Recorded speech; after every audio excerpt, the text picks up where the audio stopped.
Neste vídeo vamos discorrer sobre o protozoário Trypanosoma vivax. Somos do curso de Medicina Veterinária, quinto período, Multivix Castelo. Bom, eu vou falar um pouquinho sobre a epidemiologia da doença.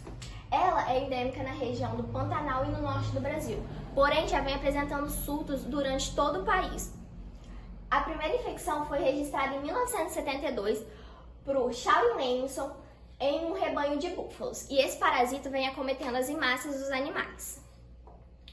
Esses animais acometidos são bovinos, ovinos, caprinos e equinos. Também tem outros animais, porém não na nossa região. Ela é transmitida através de vetores. A mosca de Tsetse foi o primeiro vetor responsável pela transmissão dessa doença, porém ela é endêmica da África, e no Brasil é as moscas de chifres que são responsáveis por essa doença. Essa doença ocorria principalmente nas épocas de cheia, porque era quando os animais estavam imunodepressivos. E essa imunodepressão pode vir acometada através dos estresses dos animais. E esses surtos de rebanhos normalmente vêm através da infecção de agulhas contaminadas, principalmente na hora da aplicação de ocitocina. E no Brasil, na região norte, 83% do rebanho de corte e 93,7% do rebanho leiteiro são soropositivos para essa doença. Os sinais e sintomas clínicos da tripanossomose. Bom, a tripanossomose ela é uma doença que acomete bovinos, equinos, caprinos e ovinos. Porém, existem mais relatos de casos na espécie dos bovinos, mas todas as espécies acometidas podem apresentar os sinais e os sintomas. Nos bovinos, um sintoma muito característico é a anemia severa, a apatia, a perda da condição corpórea e a apatia, que quando o animal perde a vontade de comer, e a perda da condição corpórea, que é a perda da massa muscular, leva à anorexia, que é aqui apresenta o animal anoréxico. Também existe o aumento dos linfonodos, que é o aumento das glândulas linfóides, e também em fêmeas prenhes pode acontecer de haver a morte do feto, pode haver aborto, ou as crias que nascem podem ser umas crias que não possuem um bom desenvolvimento. Ou seja, bezerros também acometidos com essa doença não possuem um bom desenvolvimento. Em relação aos sintomas neurológicos, podem ocorrer tremores musculares, hipermetria, incoordenação, fasciculações, estrabismo e também pode levar à cegueira do animal. Aqui apresenta um animal com anemia severa, com as mucosas pálidas, febre. Aqui é um animal anoréxico, como eu tinha falado, e aqui é um animal com sintoma neurológico, que é a cegueira. Nos ovinos e caprinos. Bom, os sintomas de uma espécie para outra são bem parecidos. Nos ovinos e caprinos pode ocorrer a perda de apetite, a emaciação progressiva, que também é a perda da condição corpórea. As mucosas ficam pálidas devido à anemia. Os pelos ficam com aspecto arrepiado, que é devido à febre. E também pode ocorrer o edema submandibular, que geralmente nos linfonodos. E também pode ocorrer diarreia. Aqui é um ovino com diarreia, aqui é um com anoréxico, né? Um animal que perdeu massa muscular, e aqui é o edema submandibular.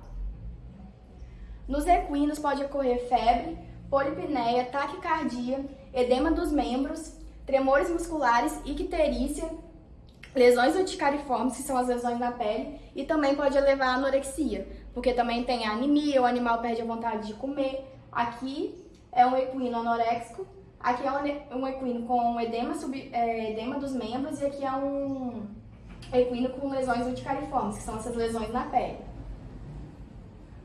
Geralmente, em casos agudos da doença, ocorre a morte do animal após 2 a 3 semanas de infecção. E os principais sintomas que levam à morte desse animal são a febre, a hemorragia lacerada pelo corpo e a anemia severa. Existem os animais assintomáticos, ou seja, que eles possuem o protozoário dentro do corpo, mas eles não apresentam sinais nem sintomas clínicos. Porém, esses animais são fonte de infecções para os outros animais no rebanho. Geralmente, os animais que possuem uma imunodeficiência ou que possuem problemas com manejos sanitários são os mais acometidos com a doença. A fisiopatogenia da tripanossomose é uma infecção crônica causada pelo parasita Trypanosoma vivax. A patogenia da tripanossomose pode ser considerada em 3 tópicos principais. O primeiro deles é o aumento de linfóides e esplenomegalia, causando assim hiperplasia de plasmócitos e hipergama-globulínia, que primariamente deve-se ao aumento da imunoglobina, IgM. Há graus variados de supressão e de resposta imune a outros antígenos, como patógenos, microbianos ou vacinas. Em infecções de longa duração, os órgãos linfóides, que são medula óssea e timo e também o baço, tornam-se retraídos por esgotamento dos seus elementos celulares. O segundo tópico da patogenia é a degeneração celular de infiltrados inflamatórios. São lesões decorrentes de alterações bioquímicas que resultam em acúmulo de substâncias no interior das células, sendo ele de grande quantidade de leucócitos acumulados em um local de resposta inflamatória. Os locais são o músculo estriado esquelético, o sistema nervoso central e o miocárdio, onde há degeneração de fibras musculares. O terceiro tópico da fisiopatogenia é a anemia. A anemia é a principal característica da doença. É proporcional ao grau de parasitemia.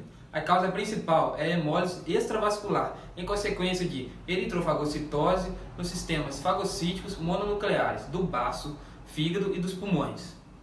À medida que a doença fica crônica, pode haver síntese diminuída de hemoglobina, leucopenina e trombocitopenina, causadas por mecanismos que predispõem leucócitos e plaquetas à fagocitose. Os mecanismos imunológicos na patogenia causam proliferação extensa de macrófagos ativados, que fagocitam e destroem eritrócitos, leucócitos, plaquetas e células hematopoiéticas. Em infecções com vários meses de duração, quando a parasitemia frequentemente já é intermitente, a anemia pode resolver-se a grau variado, já que em casos crônicos ela pode persistir apesar mesmo de quimioterapia, levando assim até mesmo à morte do animal. Ciclo de vida. Os principais hospedeiros são os ungulados, domésticos e silvestres. O vetor cíclico é a mosca TCE, que é o vetor biológico também. Ela é da família das glosinas. O fomídeos contaminados, ele tem a função de reter e transportar. Então o animal absorve o sangue contaminado, retém ele e transporta ele para os outros animais. O vetor mecânico é o estomose e tabanídeos, que são as moscas de estábulo. Ciclo de vida, transmissão cíclica. No interior da mosca ocorrem mutações morfológicas antes de serem produzidas novas formas infectantes. São ingeridos pelo inseto no momento que ele faz a sucção de sangue do animal contaminado, são ingeridas essas novas formas, que atingem o esôfago e a faringe do inseto, que ocorre a transformação para a forma epimastigota. 24 horas após a ingestão dos parasitas, migram para o canal alimentar que se multiplica, ficando localizado nas paredes do lábio. Na parede do lábio, elas migram para a hipofaringe, que ocorre uma mutação que transforma ele em tripomastigota, que assim ele vai e finalmente forma sua forma infectante, que é os tripanossomos metacíclicos, atingindo de novo os animais. E essa espécie, é bom a gente lembrar que ela não é encontrada no Brasil, ela é encontrada apenas na África. Só que como esses animais foram se reproduzindo, foram se multiplicando, eles conseguiram infectar em outra maneira, nas transmissões mecânicas. Ciclo de vida, transmissão mecânica. O tripanossoma, ao se deparar com a falta de hospedeiro biológico, se adaptaram bem no organismo de outros insetos hematófagos, que irão atuar como vetores mecânicos.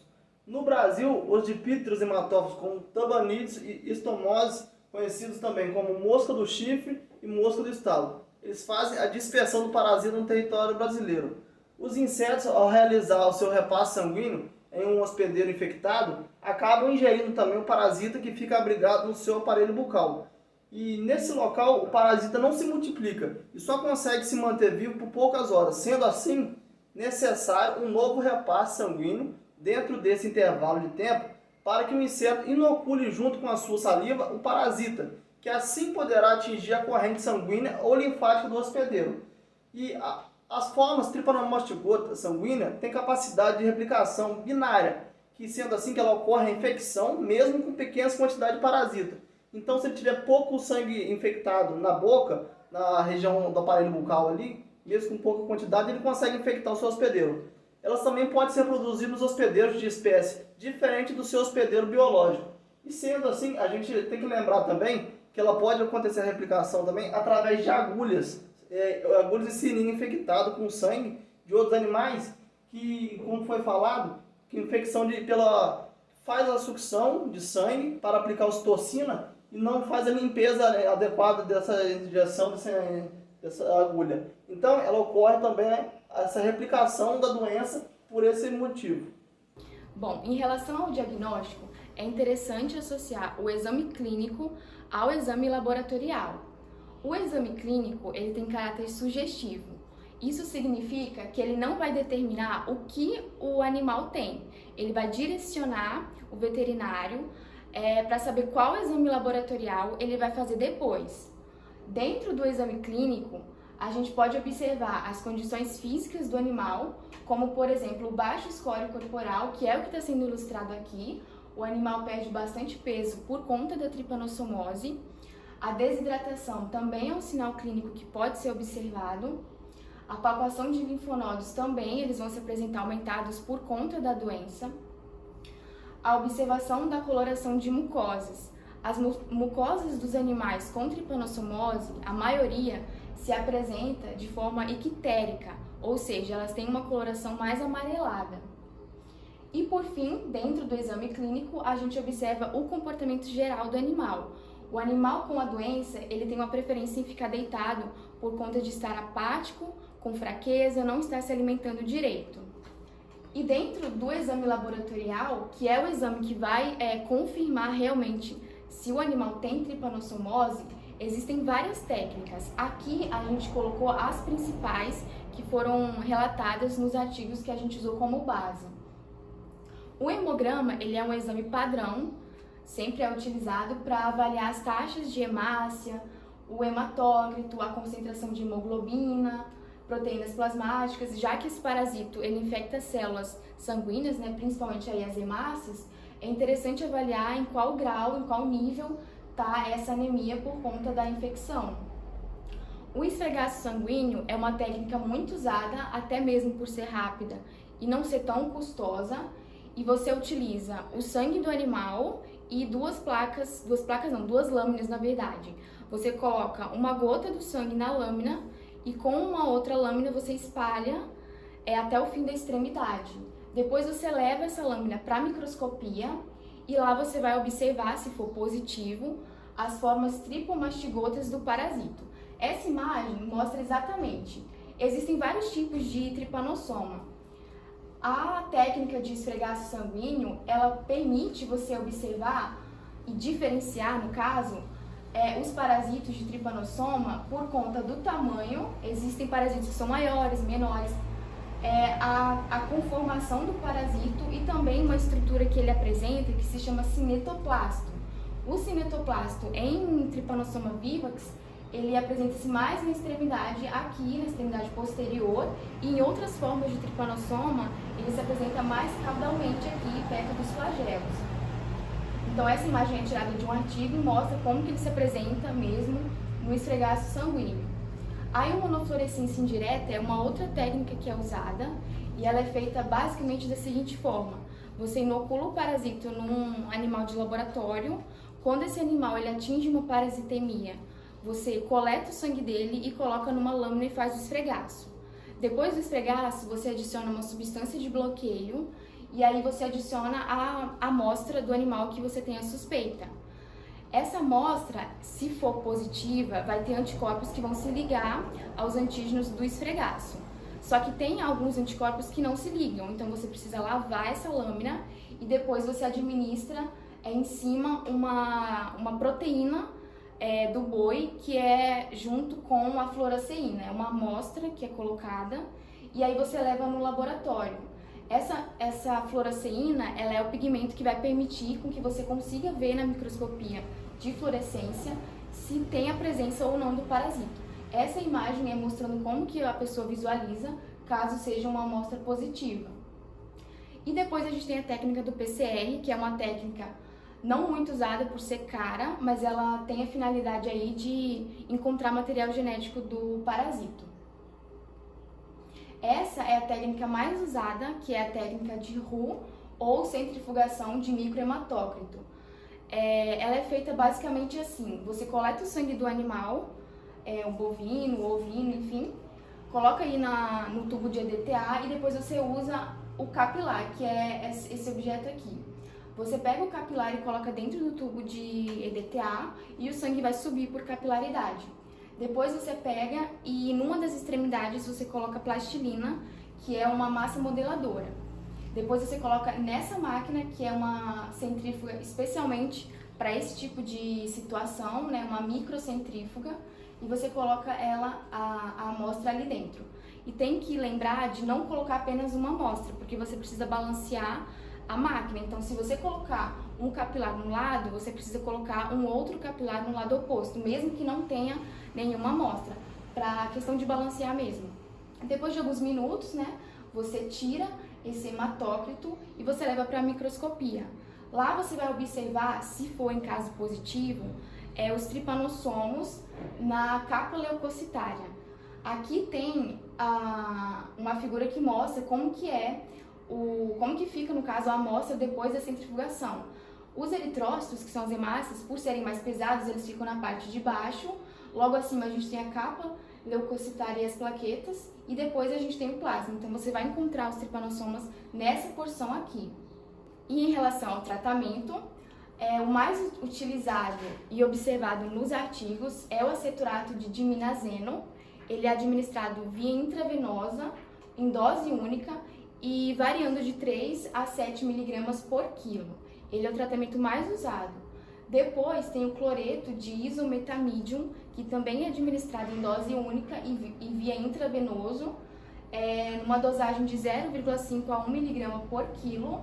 E por fim, o brometo ou cloreto de omídium, que também é administrado em dose única via intravenosa e na dose de 1 mg por quilo. Para ter um controle da doença, nós devemos criar alguns hábitos. O que mais comumente nós vemos é o quê? Em currais de leite, o uso da mesma agulha e da mesma seringa para aplicação de ocitocina em diferentes tipos de animais. O que nós podemos fazer em relação a isso? Nós podemos usar uma seringa e uma agulha para cada animal, já com a dose pronta, e usar um outro pote para o descarte das agulhas vazias e seringas vazias, a fim de não transmitir de um animal para o outro. O que podemos fazer é o quê? Nesse pote, com as agulhas e seringas descartadas, nós podemos usar o álcool 70 com iodo 0,5, onde se tem uma eliminação imediata desse tripanossoma, como foi um estudo realizado por Madrid em 2017. Outro controle que a gente deve ter é o controle das moscas, porque elas são grandes disseminadoras da doença. Se a gente tiver um ambiente úmido, com excesso de matéria orgânica, nós temos um ambiente ideal para a proliferação e continuidade do ciclo das mesas. Então, o que nós devemos ter? Nós devemos ter um ambiente sempre limpo, sempre higienizado, tendo aonde ter o descarte dessa matéria orgânica. Também, para o controle das moscas, nós podemos usar armadilhas impregnadas com inseticidas. Essas armadilhas, elas têm se mostrado muito eficazes e não são poluentes ao ambiente. E é simples de fazer, é uma maneira simples de você ter esse controle. Podemos associar também o uso de puron e brinco anti-moscas para ter um controle ainda mais eficaz desse vetor. Devemos ainda ter uma rotina de exames preventivos com base em diagnóstico para o tratamento desses animais parasitados. Outra maneira não menos importante que devemos ter é o que? É o controle de entrada de animais na propriedade, para a gente saber se esses animais que estão chegando na propriedade não estão parasitados ou se os mesmos vêm de áreas endêmicas. Diante da temática, deixaremos 3 questões contextualizadas a serem respondidas por vocês que nos assistiram.